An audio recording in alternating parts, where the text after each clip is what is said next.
खबरनामे में आपका दोबारा इस्तकबाल करते हैं। तेलंगाना में जिला वकाराबाद परगी के सुल्तानपुर गांव में एक टीआरएस लीडर को बड़ी ही बेदर्दी से कत्ल कर दिया गया। पुलिस के मुताबिक फिरंगी नारायण रेड्डी और हरीफ सियासी ग्रुप के बीच झड़प हुई। आज सुबह टीआरएस लीडर अपने खेत की जानिब जा रहा था। इसी असना में गांव के कुछ लोगों ने फिरंगी नारायण रेड्डी पर तेज धार हथियारों और पत्थरों से हमला कर दिया। इस हमले से बरहम फिरंगी के हामियों ने हमला करके 2 कांग्रेस वर्करों को शदीद जख्मी कर दिया। इन वाकयात के बाद पूरे इलाके में पुलिस की भारी नफरी तैनात कर दी गई है।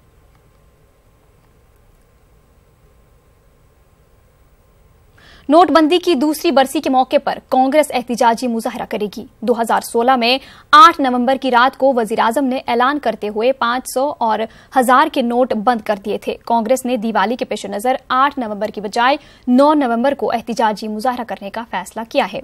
कांग्रेस की जानिब से आरबीआई के दफ्तर के सामने एहतिजाज किया जाएगा। कांग्रेस ने 9 नवंबर को यौम-ए-सियाह मनाने का फैसला किया है।